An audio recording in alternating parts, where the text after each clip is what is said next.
Fevralın 21-dən Mərkəzi Bankın qərarı ilə Azərbaycan manatının dollara münasibətdə ucuzlaşmasından sonra son həftə ərzində ən çox müzakirə olunan mövzu mövcud kreditlərin hansı məzənnə ilə geri qaytarılması məsələsidir. Kifayət qədər müxtəlif fikirlər var bununla bağlı. Analitik Az saytı da bu məsələ ilə bağlı müxtəlif mütəxəssislərin, ekspertlərin rəylərini yayıb. Amma keçən günlər ərzində yenə də görünür ki, hələ ki bu məsələlərə aydınlıq tam gəlməyib və insanlarda suallar olmaqda davam edir. Ona görə də biz bu günləri hesab etdik ki, bu məsələyə iqtisadi yanaşmalardan fərqli olaraq sırf hüquqşünasların yanaşmasını analiz edək və bu məqsədlə də biz saytımıza qonaq qismində dəvət etdik hüquqşünasları. Bakı Dövlət Universitetinin Mülki Hüquq Kafedrasının dosenti İbrahim Vəliyev qonağımızdır və Hüquqi İslahatlara Yardım Mərkəzinin sədri hüquqşünas Natiq Abdullayev bizim qonağımızdır. Mən isə Analitik Az saytının hüquqi məsləhətçisi Habil İskəndərov bugünkü mövzunu müzakirə edəcəyik. Sualı belə qoyaq. Həqiqətənmi bankdan götürülən kreditlərin qaytarılmasında hüquqi cəhətdən belə bir problem var və bu məsələnin ümumiyyətcə hüquqi əsası varmı? İbrahim, sizdən başlayaq. Bilirsiniz, oradan da bu məsələyə çox ciddi yanaşmaq lazımdır. Burada siz dediyiniz kimi təxminən 9 milyona qədər insanın mənafeyi, deməli, zərər görür. Və müxtəlif fikirlər var. Bank 439-cu maddəni öz xeyrinə şərh edir. İnsanlar öz xeyrinə şərh etməyə çalışırlar. Bəs qanun nə deyir? Əsas biz ona baxaq. Mülki Məcəllənin 439-cu maddəsi var. Burada kredit verilməsinin iki halı göstərilir. Biri, deməli, bir tərəfdə xarici hüquqi şəxs, yəni təşkilat və yaxud fiziki şəxs, vətəndaş olduqda, yəni ya bank, ya deyək ki, vətəndaş olduqda tərəflər valyuta ilə kredit verilməsini müəyyənləşdirə bilərlər. Lakin qanunda göstərən hal istisna olmaqla bu manatla da ödənilə bilər, valyuta ilə da ödənilə bilər. Yəni tərəflər belə müəyyən edə bilərlər ki, valyuta ilə ödənilsin. Azərbaycan bankları Azərbaycan vətəndaşlarına xarici valyutada kreditlər veriliblər. 439-cu maddənin birinci bəndinə istinad etsək, onların belə kredit verməyə ixtiyarları yoxdur.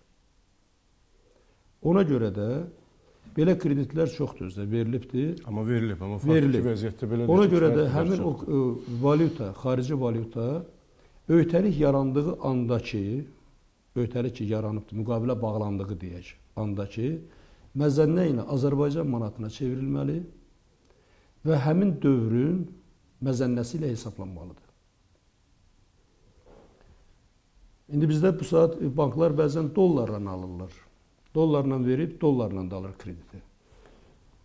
Amma 439-cu maddənin elə birinci bəndində deyir ki, Azərbaycanda manatla ifadə olunmalıdır. Ödəmə manatla həyata keçirilməlidir. İndi vəziyyət necədir? Tutaq ki, banklar bunu qanunsuzluğu ediblər.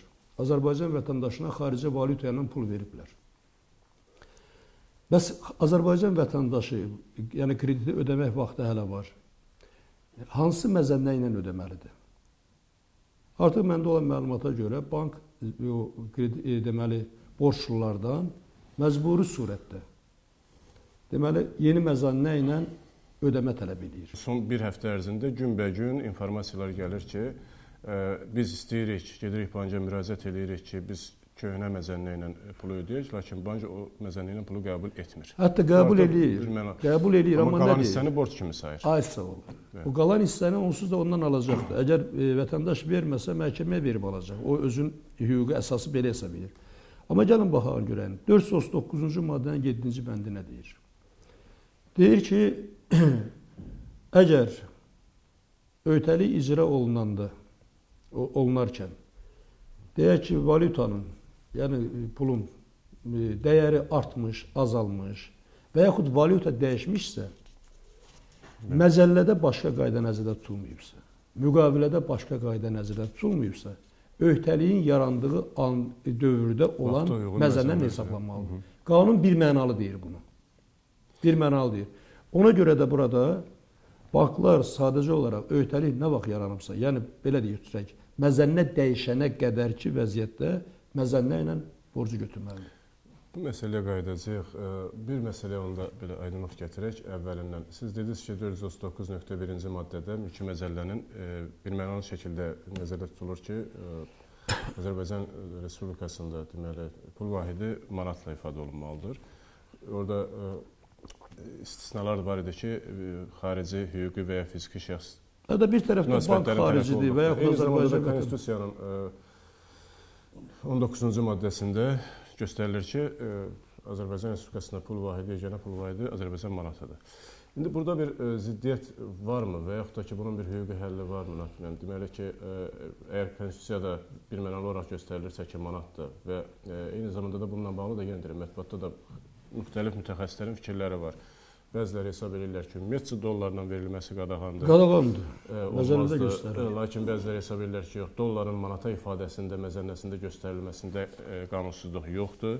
Biz o hal üçün bunu nəzərdə tuturuq ki, Azərbaycan Respublikasının bankı, Azərbaycan Respublikasının fiziki və hüquqi şəxsi arasındakı münasibətləri. Və onu da nəzərə alaraq ki, artıq reallıqda bu cür müqavilələr artıq var və bəlkə də sayı 10 minlərlədir, 100 minlərlədir. Yəni, praktikada mən də çox təsadüf etmişəm müqavilələrə və müqavilələrdə vahid bir qaydada ifadə edilmədiyinə görə müxtəlifdir.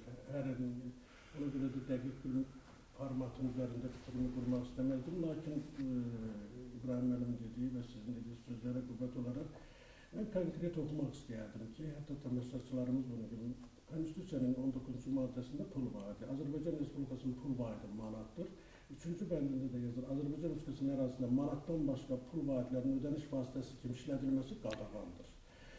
Və hörmətli İbrahim müəllimin söylədiyi kimi 439-cu maddənin 1-ci hissəsində də yazır ki, pul öhdəliyi manatla ifadə edilməlidir. Burada yalnız müstəsnalıq onda ifadə edilir ki, əgər tərəflərdən biri xarici fiziki və hüquqi şəxsdirsə, tərəflər pul öhdəliyinə əgər bu qanunlar qadağan edilməmişsə, xarici valyutada müəyyənləşdirə bilərlər. Yəni, Azərbaycan Respublikasının ərazisində pul öhdəlikləri yalnız manatla ifadə edilməlidir, istisnalı xarici hüquqi və fiziki şəxsləri. Biz bu günləri müzakirə apararıq Azərbaycan Respublikasının bankları və Azərbaycan Respublikasının vətəndaşları. Əgər bu gün banklar öz müqavilələrində dollar ifadəsini göstəriblərsə, deməli, onu göstərdikləri andan qanunsuzluğa yol veriblər.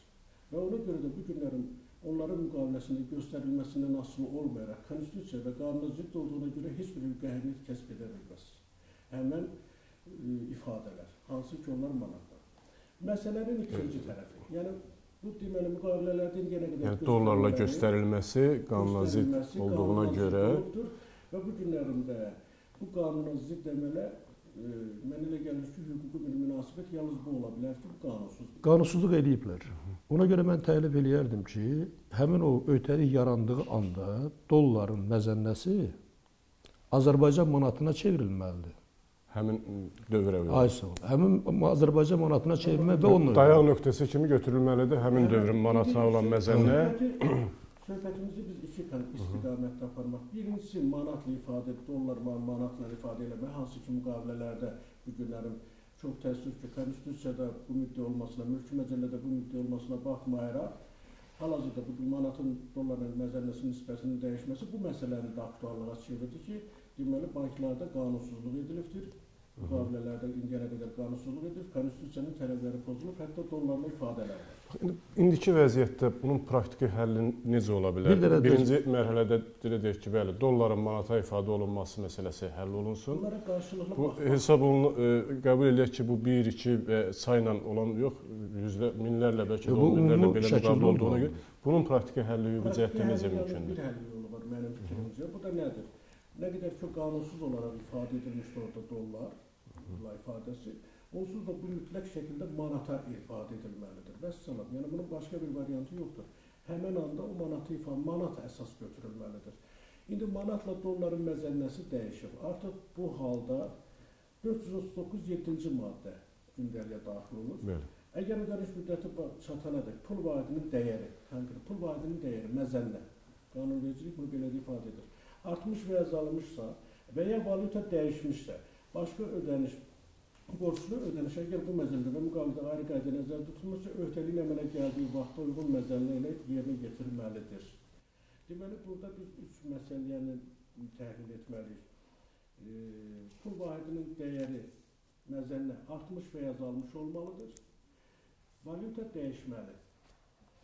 Görürsünüz, valyuta dəyişmişsə. Deməli, bizdə hal-hazırda baş verən situasiya valyutanın məzənnəsinin artmasıdır. Biz bu kontekstdə məsələyə baxmalıyıq. Valyuta dəyişməyib. Sadəcə olaraq məzənnədir. Dolların məzənnəsi artıb, manatın məzənnəsi düşüb. Avronun, dolların. Bəli. Çünki məcəllədə bəzən bu məcəllədə müzakirələrdə mən də baxmışam. Bu maddədə ifadə edilən ikinci cümlə çaşdırıcı olub. Valyuta dəyişdikdə mübadilə münaqişə sürətlərinin əsasını valyutanın dəyişdiyi gün həmən pul vahidi arasında mövcud olmuş məzənnə təşkil etməlidir. Bu, yalnız valyutanın dəyişməsinə aid. Bir də valyutanın qaytarılma halında. Bəli. Valyuta qaytarılma halında. Valyutanın qaytarırsınız.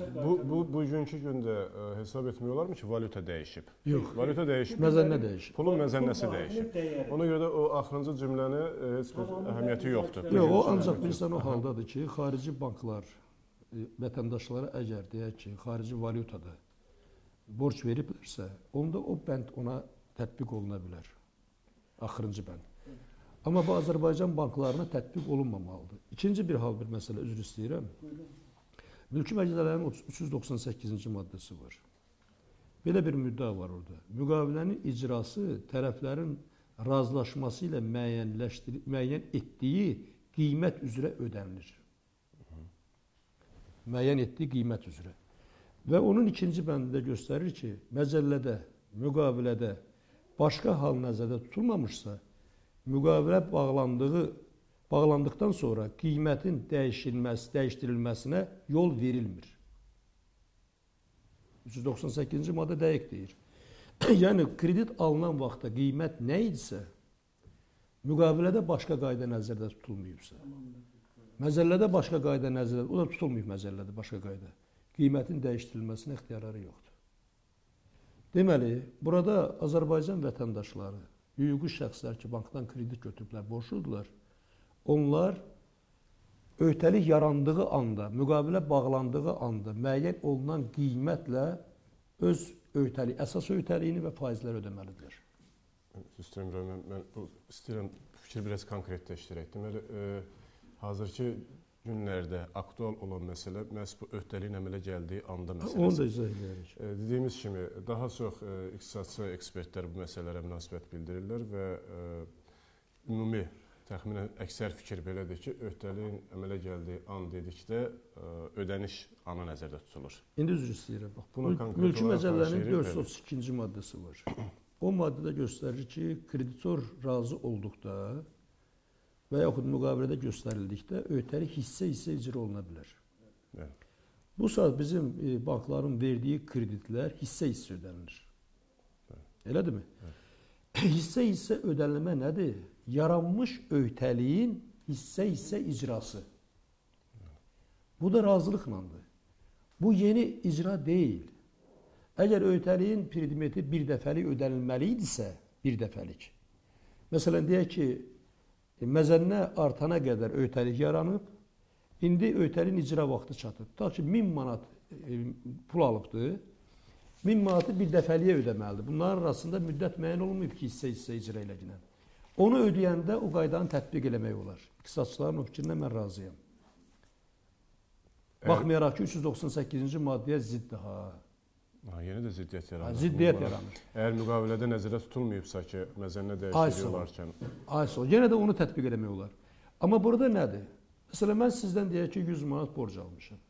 Aramızda belə danışıq var ki, əgər icza verirsən ki, hər ayın başında verim də bir hissəsini. Mən nəyi icra edirəm? Yaranmış öhdəliyi artıq icra edirəm. İcra eləyir gəlirəm. Bu insanların çoxu da öhdəliyin çox hissəsini icra eləyib. Bir hissəsini icra eləyibdir. Yəni, yeni icra, növbəti icra üzr istəyirəm. Növbəti icra öhdəliyin icrası deyil. Növbəti öhdəliyin yaranması deyil. Növbəti öhdəliyin yaranması deyil. Yaranmış öhdəliyin icrasıdır. İqtisadçılara da fikrimi onu çatdırmaq istəyirəm ki, bəlkə də indi hüquqi dildə o qədər mənasını bilmirlər. Yaranmış öhdəliyin icrasıdır bu. Öhdəlik yeni yaranmır. Əgər məzənnə artımından sonra öhdəlik yaransaydı, öhdəlik yaransaydı və icra olunsaydı, bunu tətbiq etmək olar. Bu məsələyə sizin münasibətiniz? İbrahim Bey'in fikirləri ilə. Burada dəqiq ifadə edilib ki, bu məcəllərin müqavilədə ayrı qayda nəzərdə tutulmuşsa, öhdəliyin əmələ gəldiyi vaxtdır. Öhdəliyin əmələ gəlmədiyi an müqavilənin bağlandığı andır. Və həmən müqavilə üzrə artıq kredit müqaviləsi üzrə kredit məbləği götürüldü. Öhdəlik əmələ gəldi. Müqavilənin qüvvəyə mindiyi.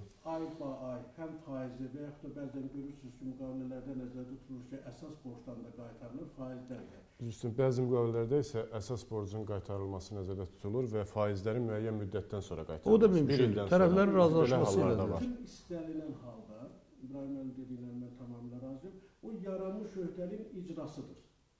Artıq öhdəlik yaranıbdır. Öhdəliyin yarandığı, indi bu hissi icra edilir, bir dəfəlik icra edilir, o yaranmış öhdəlik. Ödə kreditorla razılaşıbdır. Qanunvericilikdə bir mənalı şəkildə göstərilir ki, ayrı qayda nəzərdə tutulur, öhdəliyin əmələ gəldiyi vaxtda uyğun məzənnə üzrə əsasında yerinə yetirilməlidir. Məzənnə əsasında. Məzənnə hansı ana yerinə yetirilməlidir? Öhdəliyin əmələ gəldiyi anda. Müqavilənin qüvvəyə mindiyi anda. Sonra öhdəlik hissi icra edilir, tamamilə icra edilir. Hansı formada icra edilir? Bunun bu mətləbə dəxli yoxdur. Mən üzr istəyirəm, onu artıq öhdəlik tam icra olunmalıdır. Yəni bir dəfəlik. Lakin görürsünüz 432-ci maddə deyir ki, kreditorun razılığı ilə öhdəlik hissə icra ola bilər. Kredit müqaviləsi də bağlananda bankla kredit alan borclar arasında razılıq var. Bəli. Hər ayın falan vaxtında filan məbləğdə məbləğ də müəyyən olunur. Ay-bay qrafik üzrə məbləğlər müəyyən. Bu nəyin icrasıdır? Bu yeni öhdəliyin icrası. Yeni öhdəlik yaratmır. Yaranmış öhdəliyin icrasıdır. Ona görə də 439-cu maddənin 7-ci bəndində göstərildiyi kimi müqavilədə başqa qayda nəzərdə tutulmayıbsa, məcəllədə başqa qayda nəzərdə tutulmayıb, onda öhdəliyin yarandığı anda mövcud olan məzənnə ilə hesablanmalıdır. Mən üzr istəyirəm, bu məsələni məcəllədə başqa qayda nəzərdə tutulmayıbsa, bunu bəzən yenə deyirəm, belə də yazanlar var ki, məcəllədə şəraitin dəyişməsi ilə əlaqədar olaraq müqavilə şərtlərinin dəyişməsi deyilən bir müddəyə də var. Hətta buna gedib çıxanlar da var ki, yeni şəraitə olaraq müqavilə dəyişilməlidir. O məcəllədə nəzərdə tutulmayıbsa, görürsünüz, 439-cu maddənin 1-ci bəndi, 2-ci bəndində nəzərdə tutulub ki, xarici vətəndaş və yaxud xarici bank Azərbaycan vətəndaşı olduqda görürsən orada başqa qayda nəzərdə tutulub. Deməli 439-cu maddənin 7-ci bəndini bir tərəfdə xarici vətəndaş, xarici hüquqi şəxs olan münasibəti ilə tətbiq etmək olmaz. Çünki məcəllədə nəzərdə tutulub bu. Yenidən hesablama yeni məzənnə ilə aparılır. Bir tərəfdə xarici vətəndaş olduqda. Qısa aydınlıq gətirilsin həm də ona ki, xarici hüquqi şəxs və xarici bank deyiləndə nə nəzərdə tutulur? Mən deyim sizə, Azərbaycanda bir sıra banklar var ki, onlar xarici bankların filiallarıdır. Və yaxud rəsmi də xarici bankdır. O, Azərbaycan vətəndaşına krediti dollarla verə bilər, avrola verə bilər. Və yaxud təsisçi xarici bankdır, təsisçilərindən biri. Yox, təsisçidən, yox, o göstərilmir. Tərəf kimi göstərilir. Çünki münasibətdə təsisçi iştirak eləmir. İştirak edən hüquqi şəxsdir. Siz də bilirsiniz ki, elə hüquqi şəxslər var ki, təsisçinin ötəyiləri üçün bunların da çoxu məhdud məsuliyyətli cəmiyyətlərdirlər. Səhmdar da var, məhdud məsuliyyətli cəmiyyət də var. Təsisçi hüquqi şəxsin ötəyiləri üçün cavab vermir, məsuliyyət daşımır. O da onun. Deməli, tərəf kimi burada o bankın özü götürülməlidir. Bankın, təsisçi kim olur olsun. Bank əgər Azərbaycan Respublikasında qeydiyyatdan keçmiş bankı. Yox, Azərbaycan Respublikasının bankıdırsa.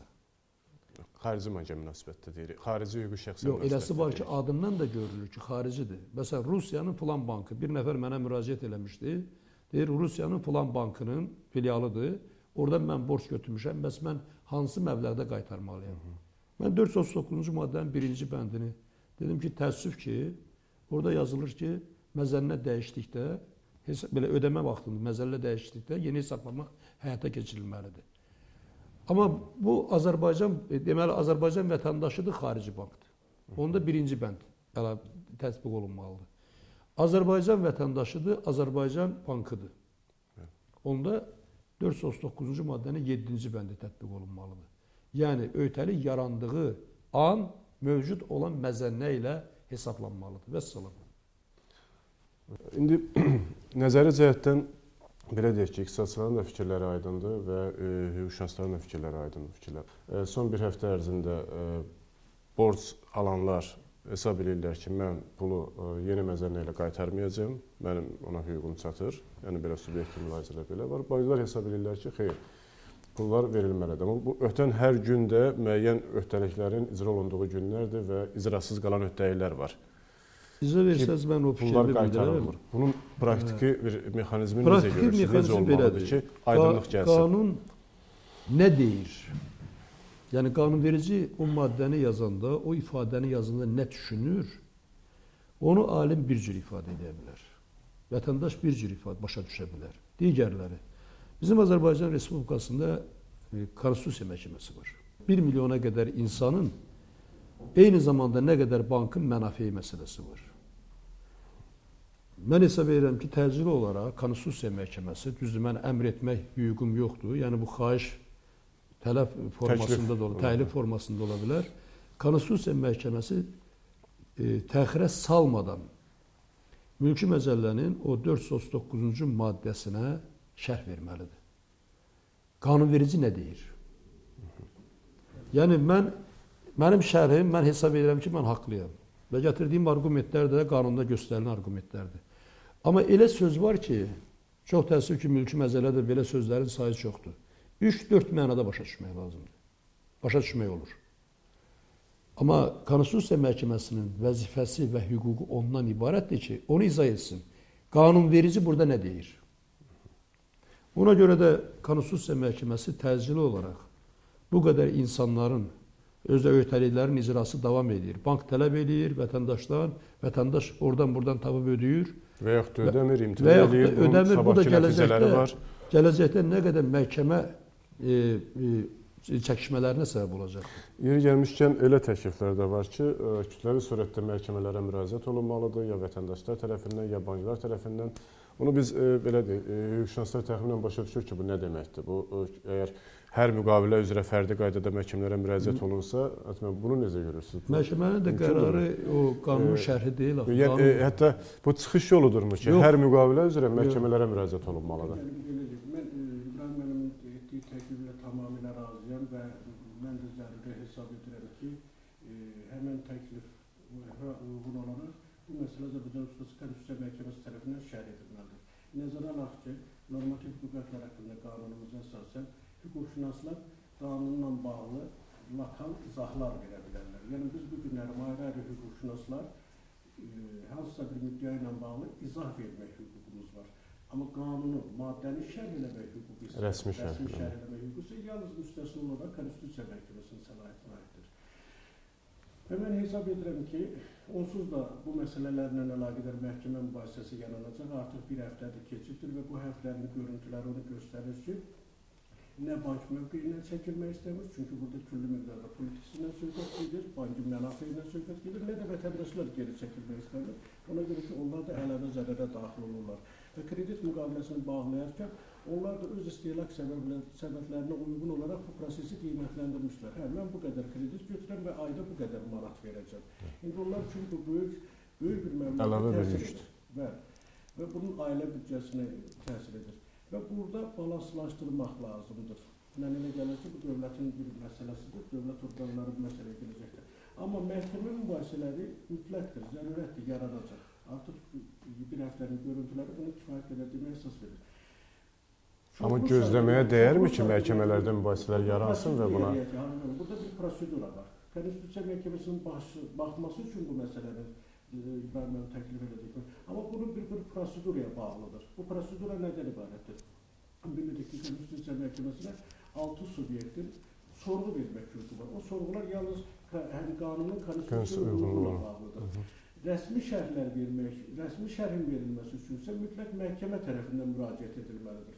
Azərbaycan Respublikasının mövcud qanunvericiliyinə əsasən Konstitusiya Məhkəməsi hər hansı bir müddəanı digər maddələrlə əlaqəli kontekstdə və yaxud da maddənin özünü müstəqil kontekstdə təfsir etməsi üçün, şərh etməsi üçün məhkəmənin bir sorusu, müraciətinə ehtiyacı var. Çünki mövcud bir mübahisədən yaranmalıdır. Yəni Konstitusiya Məhkəməsinə müraciət etmək üçün məhz icraatda Məhkəmə icraatına iş daxil olmalıdır ki, ondan sonra məhkəmə müraciət etməlidir. 7 gün ərzində Konstitusiya Məhkəməsinə müraciət etmə prosedurası mümkün olmuş olardı. Çünki bu mümkün olmaq deyil. Konstitusiya Məhkəməsinə müraciət edilməsi üçün artıq bu məsələlərdən bir mübahisə yaranmalıdır.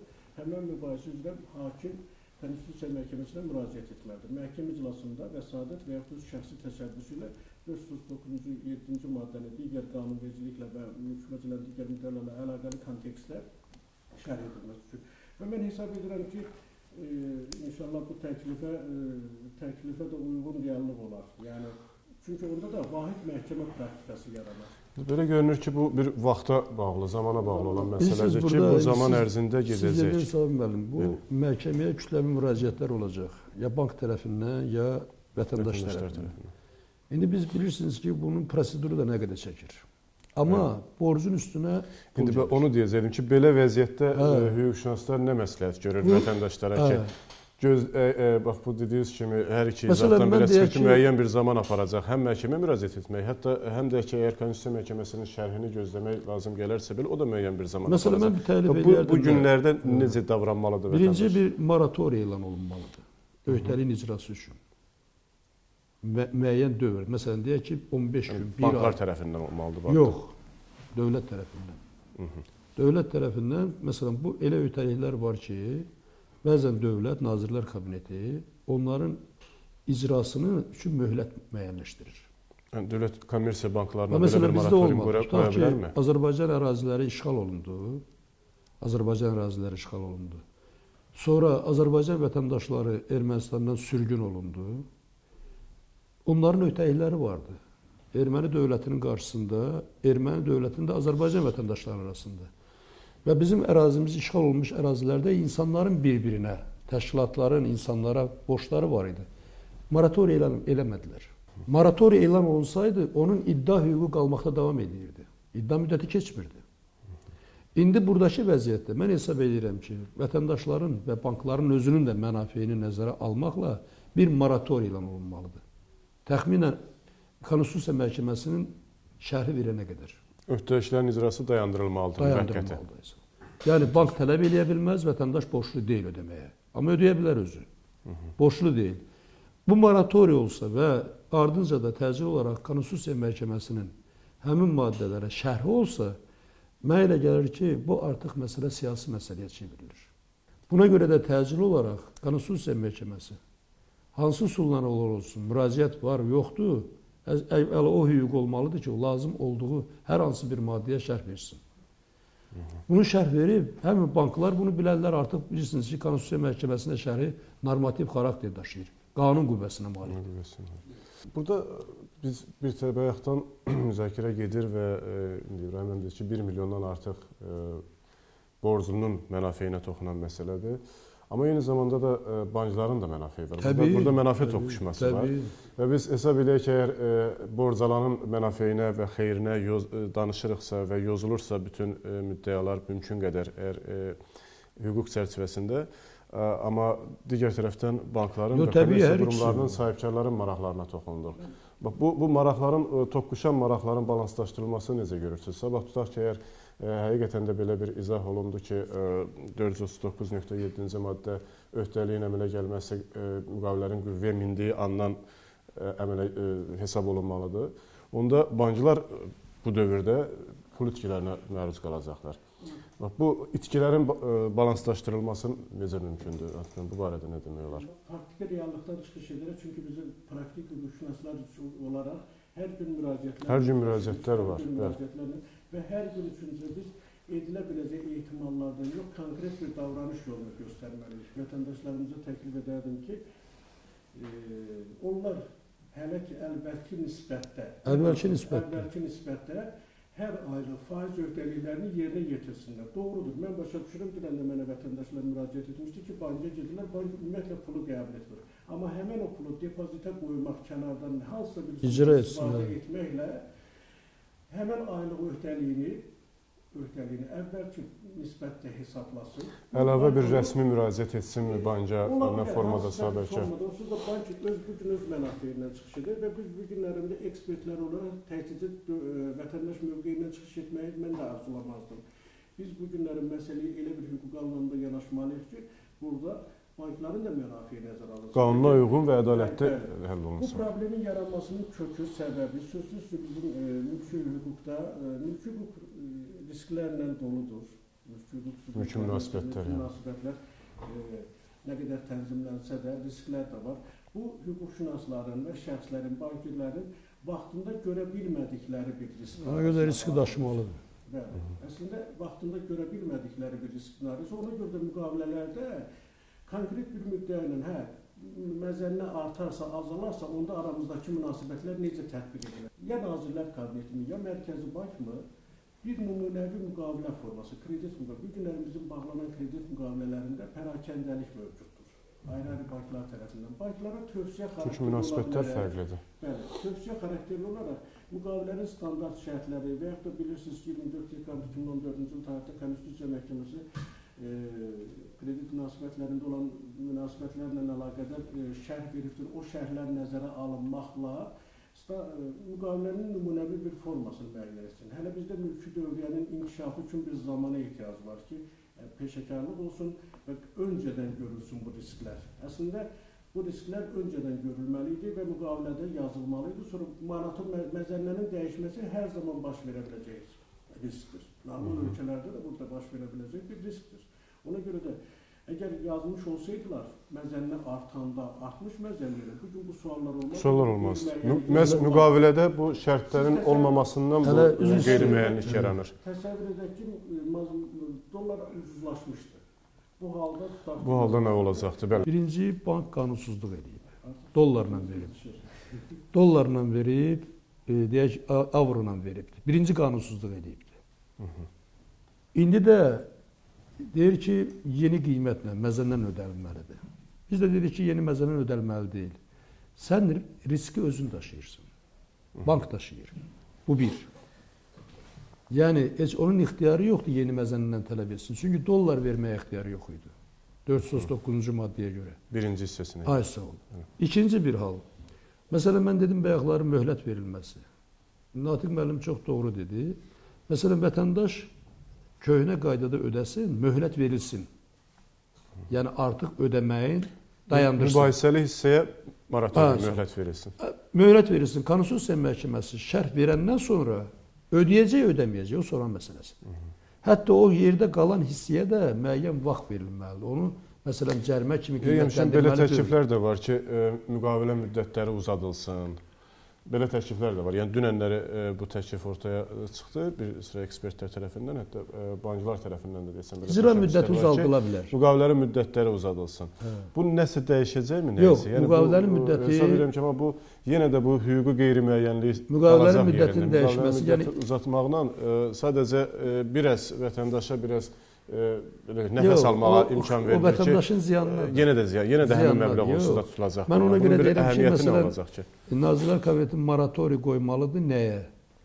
O artıq məzənnəni ödəməyə moratoriy qoymalıdır. Əsas öhdəliyin ödəsin köhnə qayda ilə. O hissəsinə, mübahisəli məsələ hissəsinə moratoriy qoymalıdır. Bank tələb eləyə bilməz, vətəndaş ödəməli deyil. Konstitusiya Məhkəməsinin qərarına qədər.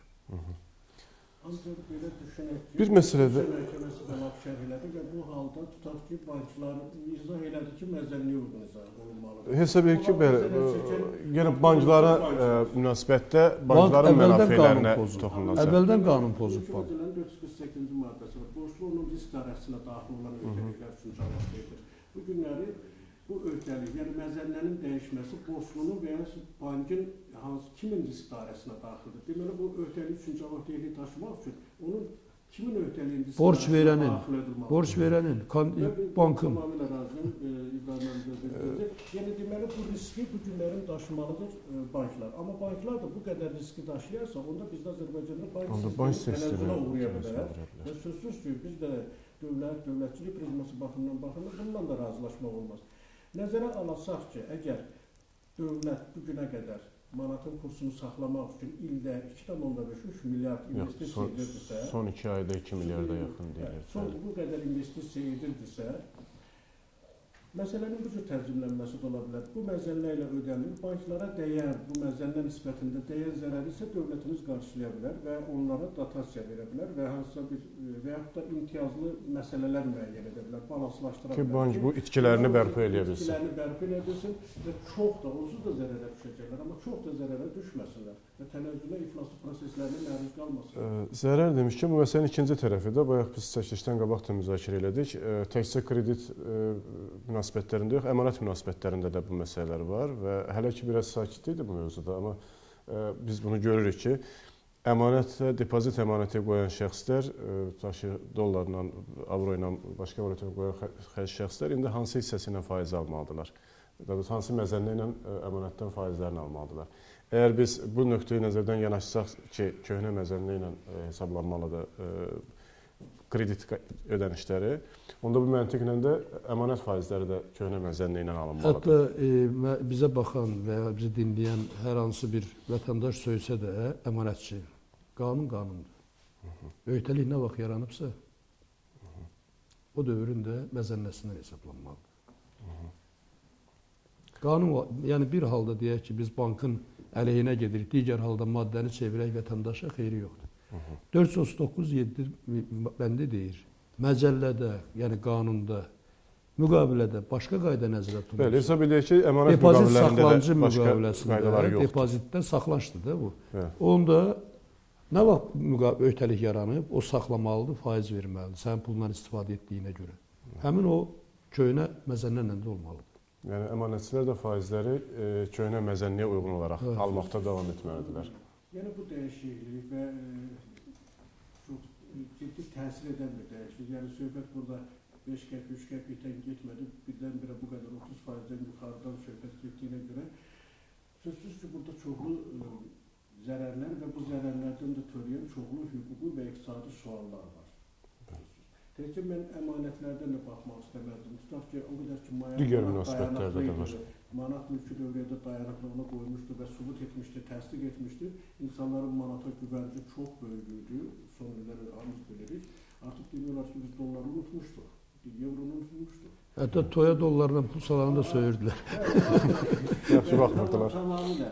Artıq misal üçün toylara 100 dollar salmaq olar. Əvvəllər amma bu müəyyən bir formada sadəcə rəqəmi tənzimləmək üçün idi. Təkcə ona yox. Misal üçün mənzil tikinti kooperativlərində, mənzil tikinti kooperativləri alacaqlarını, müəyyən bir hissəsini alıblar, alacaqlarını manatla müəyyənləşdirmişdir. Və bununla da bağlı 5 ilə 10 ilə müəyyən edilmiş uzun müddətli müqavilələr var. Düzdür. Belə bir vəziyyətdə də sual yenə çıxır. Bu nə eləməlidir? Bu da böyük bir sualdır ki, bəli, uzun müddətli ödənişlərdə. Və bizdə üzr istəyirəm, çox təəssüf ki, söyünür bir qiymət artım ifadəsi gəlib bu temadan sonra ortalığa. Uzun müddətli müqavilələrdir və 10 il, 15 il deyək ki, bundan sonraki müddətdə vətəndaş mənzil tikinti kooperativinə vəsait ödəyəcəkdir. Manatla müəyyənləşir müqavilə, ödənişlər manatladır. Bugünkü vəziyyətdə 3 il, 5 il bundan sonraki dövr içində bu deyək ki, bir tərəfdən vətəndaşın mənafeyinə uyğundur ki, o qaydada davam eləsin. Çünki deyək ki, stabil olaraq aylıq 500 manata hesabat götürmüşdü. Amma manatın məzənnəsinin düşməsi ilə əlaqədar olaraq gözlənilən artıq baş verən qiymət artımı məcbur eləyəcək mənzil tikinti kooperativini, tikinti şirkətini ki, maya dəyərinin qalxması səbəbindən qiymətləri dəyişsin. Məzənnənin artıb artmaması bunlara birinci təsir etməməlidir. Yəni bunlar manatla hesablanır. Lakin tikintinin maya dəyəri qalxa bilər. Tikintinin materiallarının qiyməti qalxdığına görə o əvvəlki verilən pul və yaxud sonraki verilən onu ödəməyə bilər. Bəli. Ay sağ ol. Onu nə etmək lazım? Yenə mən təkrar edirəm. Bu artıq kooperativ ayrıca hüquqi şəxs. Onun ali orqanı var. Orqanın qərarı ilə bu məsələ həll olunmalıdır. Yəni ona nə dövlət nüfuz eləyə bilər, nə biz nüfuz eləyə bilmərik. Ancaq bir təklif eləmək istəyirəm. Dövlət burada bu müəyyən məsələləri nəzərə alaraq, tutaq ki, müəyyən bir güzəştli qaydalar müəyyən etməlidir. Mən hesab edirəm ki, kimin üçün? Tutaq ki, vətəndaşlar üçün yoxsa sahibkarlar üçün? İbrahim müəllimlə əvvəlki söhbətlərin birində İbrahim müəllim çox məcazi bir formada sahibkarı bir bənzətməsini apardı. Çox istərdim elə öz dilindən eşidək, əgər imkan. Sahibkar bugün Azərbaycan cəmiyyətində İbrahim müəllim söyləyər ki, necə bənzətdi. Biz dövlət sahibkarlığını qorumalıdır. Dövlət sahibkarlarına elə imkanlar yaratmalıdır ki, sahibkarlıq inkişaf eləsin və sahibkarlıq dövlətin problemlərini həll edir sahibkarlar. Orada iş yerləri yaradır, öz riski ilə və s. və s. Buna görə də tutaq ki, bu məsələlərdə bir ziyanlıq var. İstər sahibkar üçün, istər bank üçün, istər adi vətəndaş üçün, hər kəs üçün. Tənzimləmək üçün, misal üçün, mən təklif edərdim ki, Milli Mərkəzi Bank kredit faizi dərəcəsinə baxsın. Və kredit faiz dərəcəsi onsuz da bu söhbətə qədər gündəlikdə idi ki, biraz aşağı salsın, yüksəkdir. Bəlkə də bu məqamda bunu aşağı salmaq daha yaxşı olar. Heç olmasa müəyyən bir formada balanslaşdırılar. Siyasətdə bir yumuşalma olar. Müəyyən digər formalarda fikirləşmək mümkündür. Tutaq ki, kooperativi lap nə qədər də desək biz ki, bunun ali orqanı bu məsələni öz qərarı... Ümumi yığıncaqdan gedir söhbət. Belə çıxır ki, ümumi razılıqla olmalıdır kooperativ rəhbərliyi ilə kooperativ üzvləri arasında. Yəni ev almaq istəyirsənsə, qaldır ginən. Amma kooperativ üzvləri, biz başa düşürük, hüquqi dildə payçılar, kooperativ üzvləridir və məbləği verən də bu şəxslərdir. Bunu hüquqşünaslar başa düşürlər, amma kooperativ üzvləri adətən payçılar hesab edirlər ki, konkret şəxs var və bu şəxsə biz sifariş edirik. Biz öyrənmişik ki, kooperativin sədri o təşkil edib, filan edib, amma hüquqi nöqteyi nəzərindən dövlət ora necə nüfuz edə bilər? Heç cür. Misal üçün, dövlət də... Yox, dövlət o yardım edir, dövlət indi belə deyək də çox... Kömrü rüsumlarını, misal üçün, deyək ki, kooperativ tikintisində istifadə... O artıq o iqtisadi rıçaqlarda, o hüquqi rıçaqlar deyil.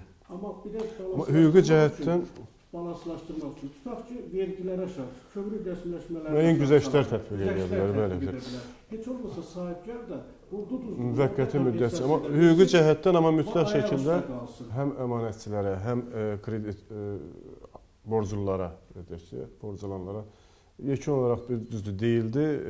Fikirlər ki, moratorium qoyula bilər, ödənişlər ola bilər və yekun olaraq hüquqşünas məsləhəti bu gün üçün bir qısa olaraq yekəlməyə qısa olaraq o, indi biz dediyimiz yolları qoyuruq kənara, Konstitusiya Məhkəməsinin şərhi, moratorium filan.